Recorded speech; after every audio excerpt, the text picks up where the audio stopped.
Bonjour à toutes et à tous. Bienvenue dans cette nouvelle édition des Cafés de l'Histoire de la Société industrielle de Mulhouse.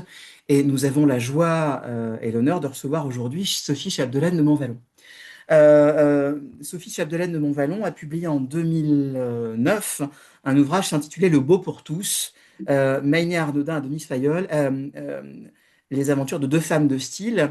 Et vous avez, quelques années plus tard, soutenu une thèse intitulée Présunique, la mode et le design, une entreprise face au style, qui a reçu en décembre dernier une mention spéciale du prix Crédit Agricole d'histoire des entreprises. Alors cette thèse, elle permet de suivre la création d'un nouveau métier, celui de styliste dans la France des Trente Glorieuses, et la particularité étant que ce métier est directement intégré dans une entreprise de distribution qui est Présunique. Et donc on est à l'interface entre des choix de production et des stratégies commerciales.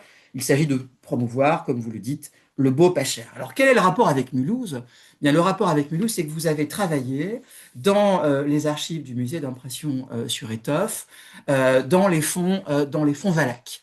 Et il va être question ce matin du rôle de l'entreprise Valac dans cette aventure du beau pas cher dans la France des Trente Glorieuses.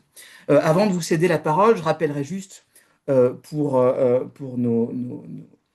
les personnes connectées qu'Alfred Valac, tout en n'appartenant pas à la vieille garde de la fabricantocratie mulhousienne, est en fait un des piliers de l'économie et de la société mulhousienne, en gros de l'entre-deux-guerres jusqu'à sa mort en 1961.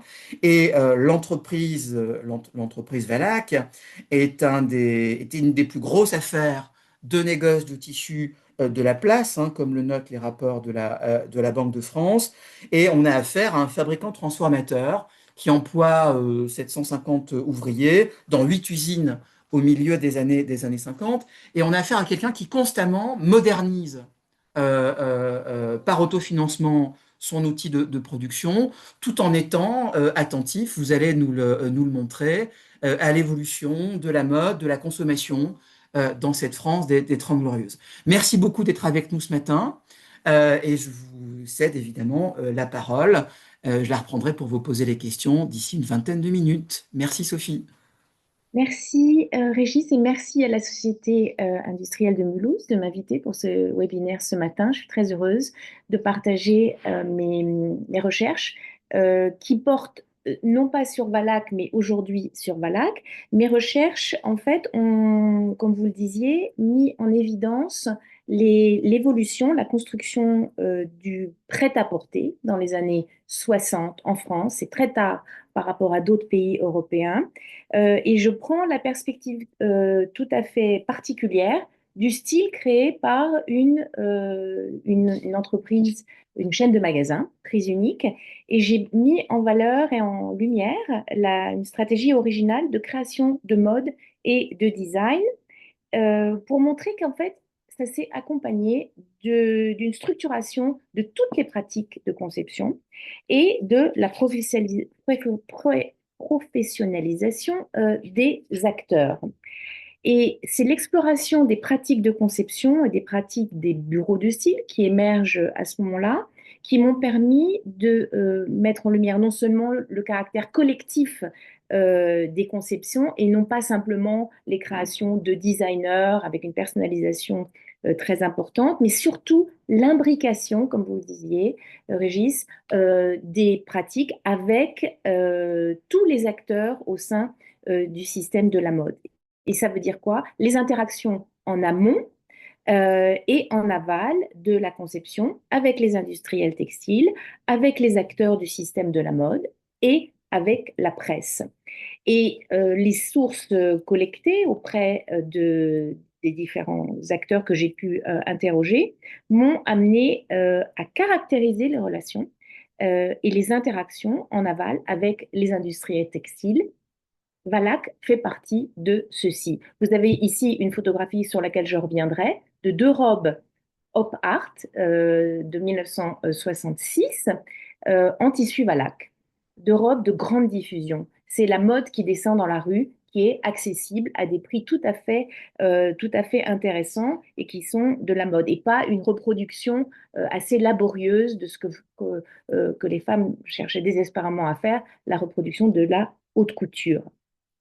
Quels ont été, donc vous avez rappelé mon parcours doctoral et ma thèse met l'accent sur prise unique, mais le livre que j'ai publié en 2009, qui s'appelle Le Beau pour tous, mettait l'accent sur ces deux stylistes, Maïmé Arnaudin et Denise Fayol, qui étaient un couple en ville, et elles étaient tous les deux stylistes. Arnaudin a créé son propre bureau de style, j'y reviendrai, et Fayol était la styliste de prise unique. Elle gérait la création de toutes les collections de prise unique depuis 1956 jusqu'en 1967. Comment je vais articuler cette présentation? Je vais d'abord rappeler que, au fond, les bureaux de style s'adressent aussi aux industriels textiles dans les années 60, que les stylistes deviennent des professionnels du marché et que le prêt-à-porter se construit à ce moment-là comme un marché. Et quelle a été la stratégie de Valac en matière de style? Ça a d'abord porté sur le graphisme de ces logos, sur la construction de collections, qui sont des collections qui évoluent. La terminologie est intéressante. C'est la construction de collections textiles et de collections de mode, qui a impliqué aussi une stratégie publicitaire tout à fait intéressante.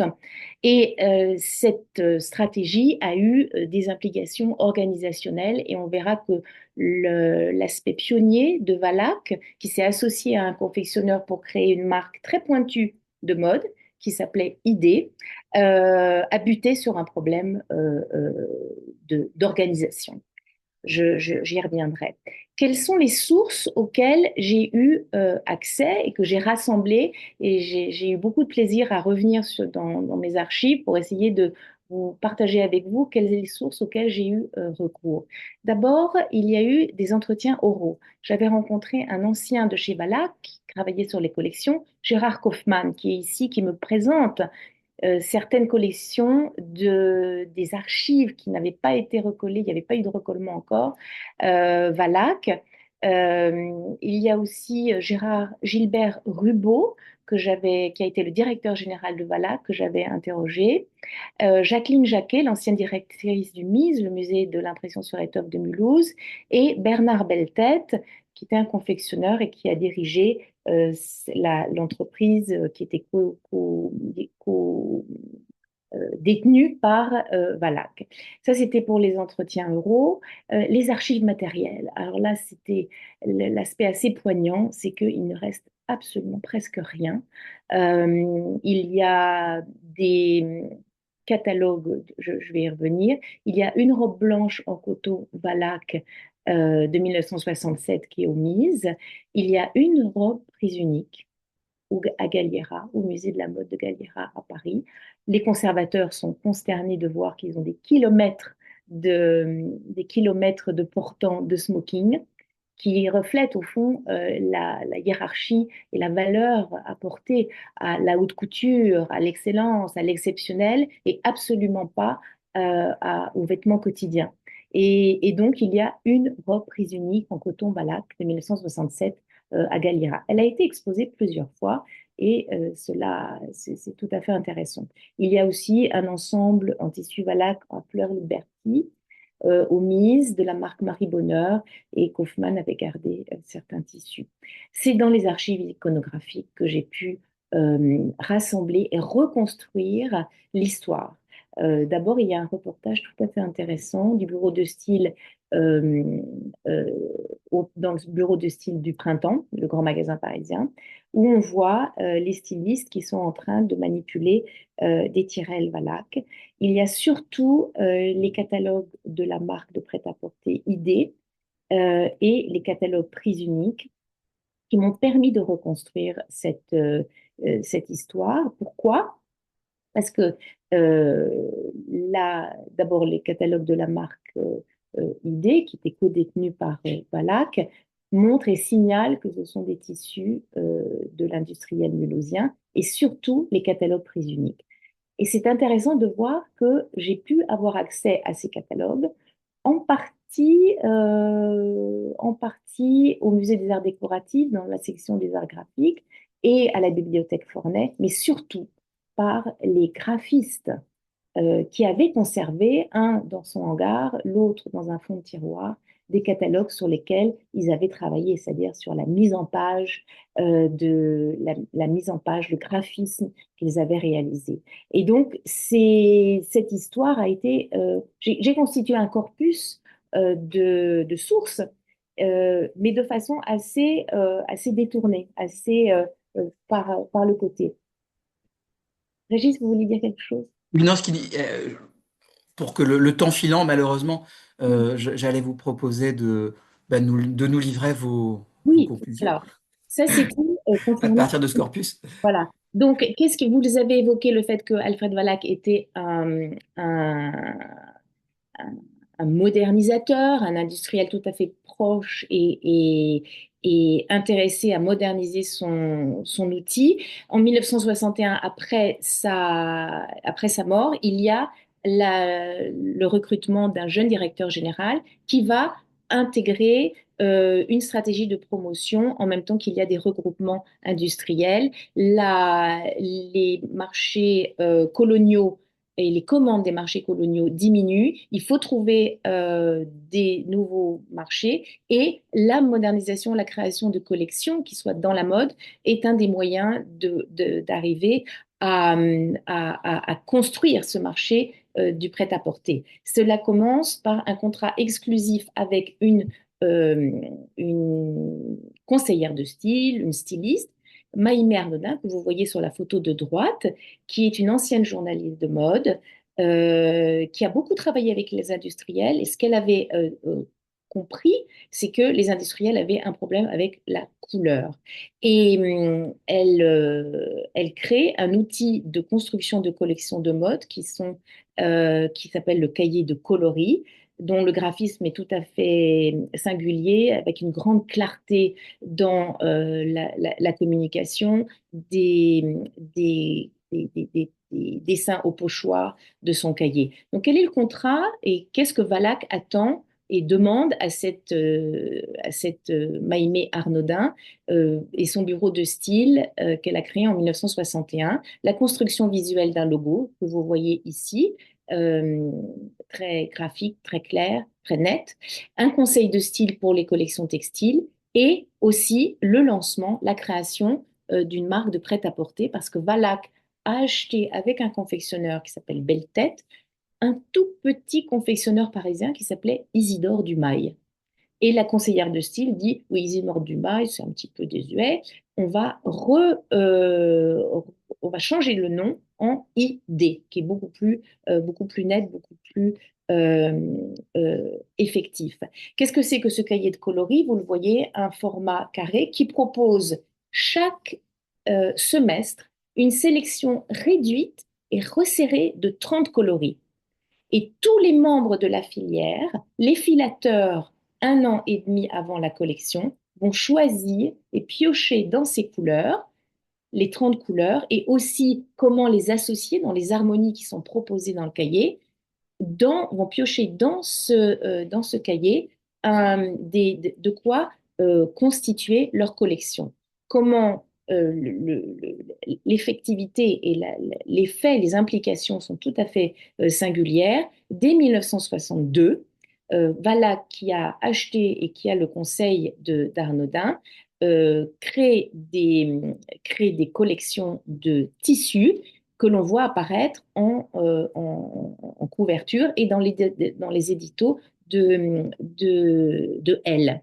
Il faut dire, et j'irai très vite là-dessus, que en fait, ces collections sont communes. Les collections ne sont pas communes, mais le travail est commun à partir du cahier de coloris à Valac et aussi à toutes les entreprises qui ont été réunies autour d'une société faîtière qui s'appelait TextUnion.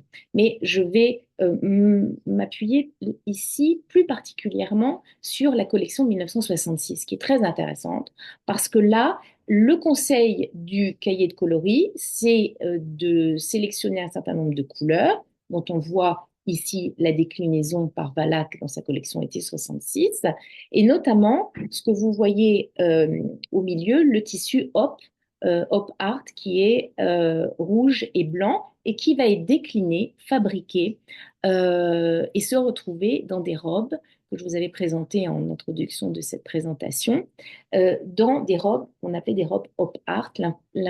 L'inspiration est l'optical art qui émerge en 1964 aux États-Unis et dès la fin des années 50 en France, mais qui est démocratisé et promu de façon massive à partir de 1965. Et l'été 66, le Valac produit ce tissu. Pourquoi et comment? Vous avez trois tirelles, enfin dessins sur la partie droite de cette diapositive.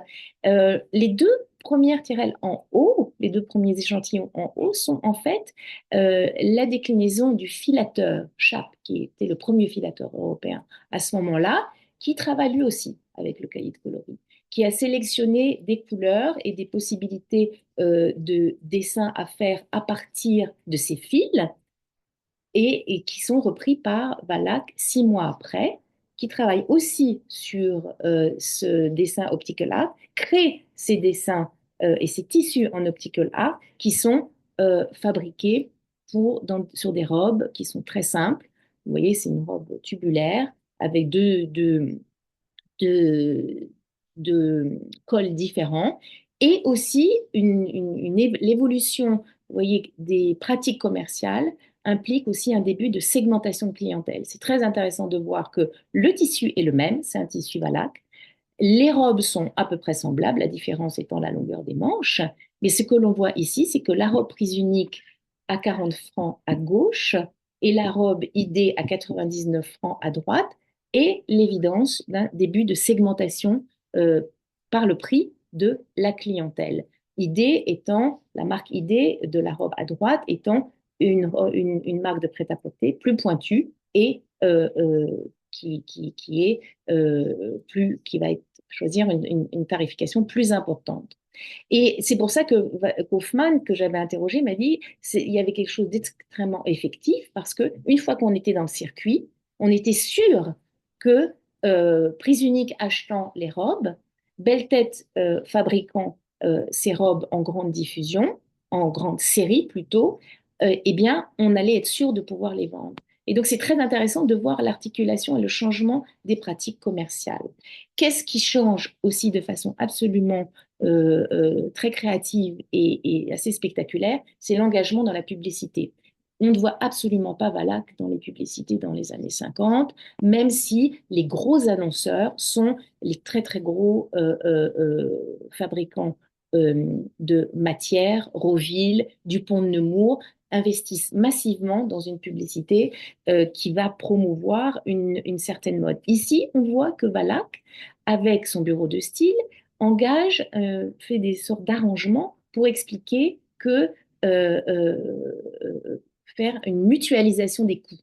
La publicité à gauche de la robe prise unique en tissu Valac est visiblement une mutualisation du coût publicitaire avec on peut faire cette hypothèse, le logo Valac, le logo prise unique et les deux logos de prise unique en haut à gauche et du bureau de style Maïmé Anodin en bas à gauche.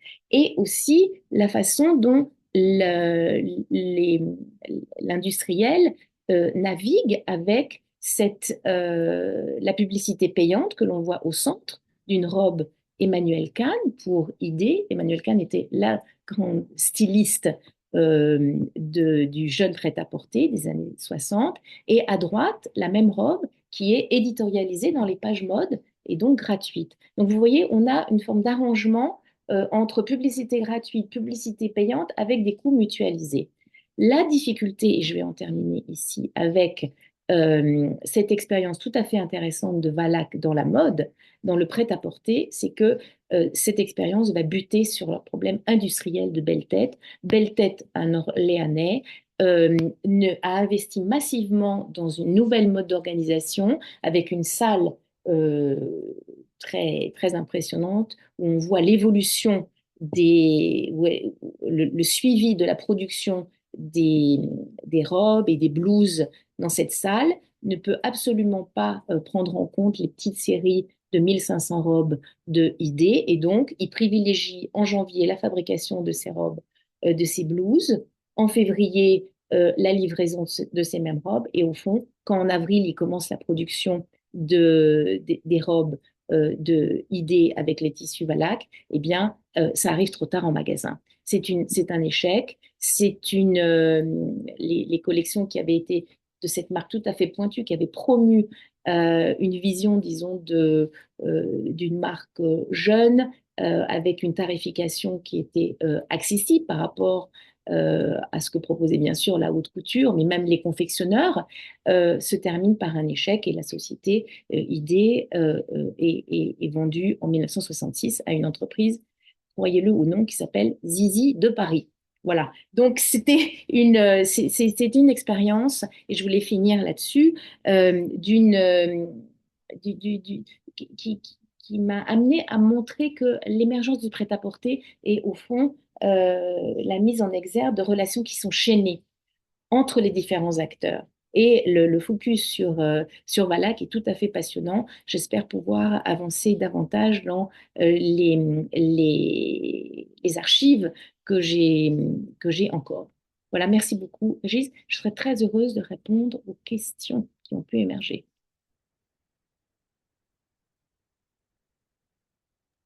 Merci beaucoup pour ce respect parfait du temps. Et je passe la parole à nos auditeurs s'il y a des questions. En attendant qu'elles se préparent, n'hésitez pas à poser vos questions via le chat. J'ai une remarque qui m'est venue en vous écoutant. Vous avez dit Valac est absent de la publicité dans les années 50. Et ça m'a rappelé que dans les années 50, les Mulhousiens avaient essayé de s'organiser collectivement autour d'une marque qui était la véritable Popeline d'Alsace pour contrer la Love Line de Boussac. Et assez rapidement, le truc est un fiasco parce que les Mulhousiens arrivent pas à s'entendre. Et ce qui est intéressant, c'est de voir comment Valac, faisant quelque part cavalier seul, parce que à ma connaissance, on ne retrouve pas une telle interaction entre une maison mulhousienne et des grandes entreprises de distribution comme ça dans les années 50. Est-ce que le fait d'avoir fait cavalier seul, de s'être émancipé en quelque part du contexte mulhousien, conditionne-t-il pas le succès de Valac dans les années 60? C'est une remarque, question que je me faisais. Oui, non, j'ignorais cette expérience et certainement il y avait des recherches de solutions. Il y avait non seulement, j'en ai pas parlé, mais l'aspect capitalistique et réorganisation de la filière avec des tentatives de regroupement, des tentatives de concentration. Mais l'expérience que je montre, effectivement, a sûrement eu des antécédents sur le fait Mm. d'essayer de construire ces relations chaînées. Et c'est l'obsession de toute la filière, comment Mm. réussir Ouais, l'expérience américaine, qui produit beau en série longue. très bien. Alors, on passe aux questions. Une première question de Stéphane Becker. La session à DMC était défensive, hein, la session DMC de Valac. C'est une question? Oui. Oui, c'est sûrement le constat d'un échec. C'est le constat d'un échec. La fusion n'a pas fonctionné entre les trois structures. Il n'y a pas eu il y a eu des transferts d'actifs au plan capitalistique, mais ça ne s'est pas traduit par des coopérations ni commerciales, sauf ce que j'ai évoqué avec les cahiers de coloris et les collections de Tex Union. Mais au plan industriel, il n'y a pas eu il y avait des cultures très différentes, il y avait pas du tout la fusion a échoué. Hmm. Deuxième question. Ces créations étaient donc fabriquées à Orléans, pour l'interrogation. Aucun industriel alsacien n'a pu relever le défi de la production. Je l'ignore, mais je sais que Beltête à Orléans avait une capacité de production. Il fabriquait 5000 robes par jour. Il y avait 7 ateliers, 770 personnes. Il fabriquait aussi de la lingerie, 9000 pièces par jour. Donc il y avait les raisons de l'association de Valac et Beltête. Oui, bonne question. pourrais pas répondre. Et sur les industriels alsaciens, bien, non, je pourrais pas vous répondre. Mais ça n'a pas été le cas. Et en fait, ce qui est intéressant, c'est que c'est peut-être ça faisait partie de la stratégie probablement de Gilbert Hugo, mais c'était lié aussi, je pense, aux connexions de prise unique. Prise Mm. unique avait comme fournisseur Belle Tête. Peut-être. Donc, tout ça, je l'ai pas évoqué, mais enfin, il y avait comme une sorte de mafia, on l'appelait comme ça à ce moment-là, sur bah, si vous faites fabriquer par Belle Tête, vous êtes sûr de pouvoir avoir de pouvoir euh, fournir Belle Tête avec votre tissu Valac, et ça se retrouvera sur dans les rayons de prise unique. Ouais. Question de Pascal Mangrate. Suite à l'échec dû au retard de production, l'expérience n'a-t-elle pas pu être réitérée la saison suivante en respectant le timing? Oh là là, Belle Tête était dans un espèce de grande organisation totalement inadaptée à des productions, à des fabrications de petites séries. En gros, c'est pas compliqué. Ces fabrications étaient des fabrications de robes tubulaires et tous les raffinements, enfin, on s'entend, d'une collection, par exemple, ici. La photo que vous voyez au centre est une robe assez simple, aussi tubulaire.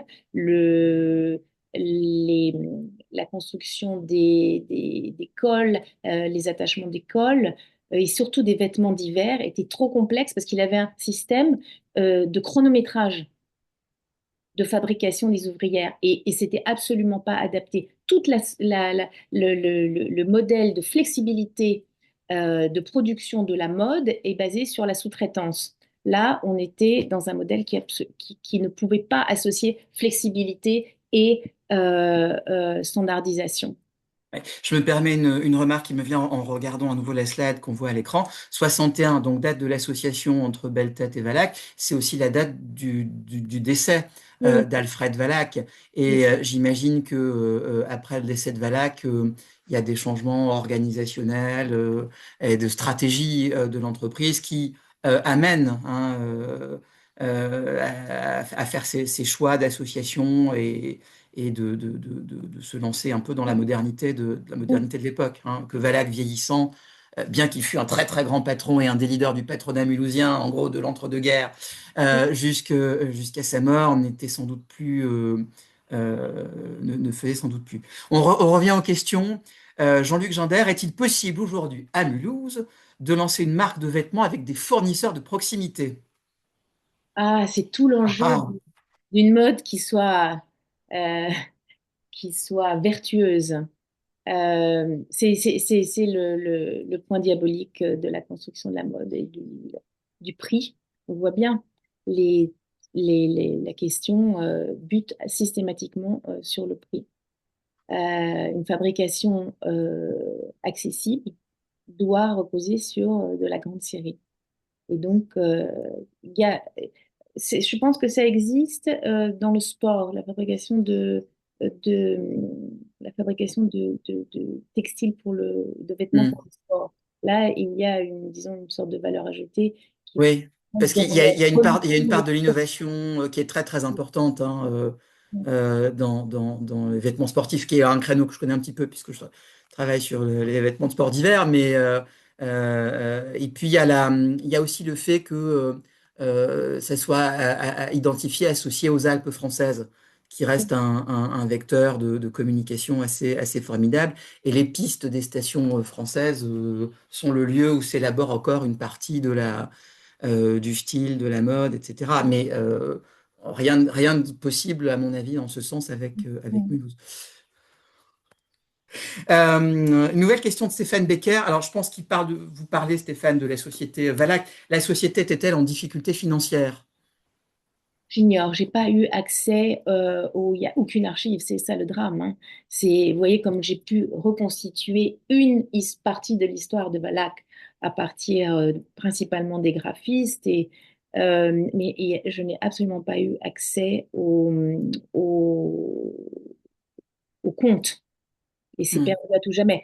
Gérard Kaufmann était complètement désespéré parce qu'il a sauvé ce qu'il a pu avec un certain nombre d'acteurs mulhousiens des archives de Valaque qui allaient être partir à la poubelle et il les a mises aux mises, mais ça ne comprenait pas, à ma connaissance, de comptes financiers. Peut-être on pourrait trouver ça. Alors, je pense que par des moyens détournés, je pensais notamment au dossier du Crédit National. Ouais, du Crédit Lyonnais aurait peut-être ça s'ils étaient clients. Mais oui, il faudrait que je recherche, vous avez raison. Crédit National, puisque Valac fait des demandes de fonds au Crédit National pour moderniser l'outil de production à la fin des années 50. Alors d'ailleurs, le Crédit National donne pas suite, et donc Valac, on est en 58-59, modernise avec sa propre trésorerie, qui est très très à l'aise à l'époque, comme le soulignent les rapports de la Banque de France, son outil de production, tout en gardant une trésorerie très très très très importante. Donc je pense que par des moyens détournés, notamment effectivement bancaires, on pourrait arriver à Ouais. répondre avec plus de précision à la question qui nous a été posée. Mhm. Je descends encore le chat pour voir s'il y a des nouvelles questions. Une question de René Tessier. Que sait-on des fabrications locales de Valac, lieu, nombre d'ouvriers, associations? Et alors, j'en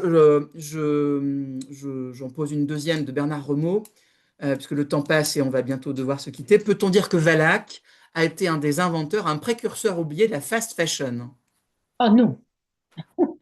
Ah non, alors là, la fast fashion, il faut juste avoir en tête le changement absolument majeur introduit par la fast fashion qui est à la fin des années 90. On est là dans des processus de fabrication en termes de prix qui n'ont rien à voir. Le prix d'entrée de la robe que je vous ai indiqué, 40 francs ou 30 francs en tissu Valac, il faut se rendre compte que c'était par exemple 30 francs, c'était le salaire d'une coiffeuse en 1962, c'est 800 francs par mois. Donc le budget de, de vêtements et de l'ordre de à peu près 10-12% à ce moment-là. Aujourd'hui, c'est plutôt 5-6%. Donc, il y a un effet de prix qui est tout à fait considérable et le rapport aux vêtements et les pratiques de consommation des vêtements n'avaient absolument rien à voir avec la fast fashion. En revanche, là, je vous suivrai davantage pour dire que c'était un pionnier du prêt-à-porter, absolument. Un pionnier totalement euh, inconnu. Enfin, je l'ai montré dans ma thèse, dans mon livre, mais c'était un des très grands pionniers du prêt-à-porter. Il a fait Idée et Balak ont introduit, par exemple, des designers qui étaient les grands designers du prêt-à-porter, c'est-à-dire d'une mode qui allait dans la rue. On sortait complètement de l'univers du prêt-à-porter et de la couture à la maison. C'était très, très intéressant de voir que là, on a une démarche structurée avec ces relations chaînées que j'évoquais, d'une mode qui arrive euh, dans la maison et qui arrive dans la rue à un prix qui n'avait jamais été vu à ce moment-là. Et la fast fashion est associée à des modes de production et des modes de consommation qui ont Mm. évolué de façon absolument dramatique. Oui. Et on se quittera peut-être par là, c'est-à-dire on peut retenir que avec Valac, on a le cas d'une entreprise mulhousienne qui a su prendre le tournant, à la différence de nombreuses autres qui, elles, n'ont pas su le faire, mais qui a pris le tournant de la consommation et de la mode qui émerge dans cette France des Trente Glorieuses. Merci beaucoup, Sophie. Il y avait une dernière question. Valac est à ce jour une fondation. Oui, effectivement, hein, au lendemain de la Deuxième Guerre mondiale, Alfred et Valentine Valac créent une fondation qui va construire notamment des foyers pour les personnes âgées. Ils vont également faire don de ce fameux parc Valac, hein, avec son jardin à la française qu'on peut visiter aujourd'hui. Et on a affaire avec les Valac, en parallèle à cette activité industrielle, à des grands philanthropes. Voilà. Merci beaucoup, Sophie, pour votre présence parmi nous ce matin. Merci à tous d'avoir été également présents. Vous avez été très nombreux, hein, presque une trentaine ce matin, et on s'en réjouit. Et on se donne rendez-vous bientôt pour une nouvelle édition des Cafés de l'Histoire de la Société industrielle. Merci, bonne Oui, journée. bonne journée. Au revoir. Au revoir.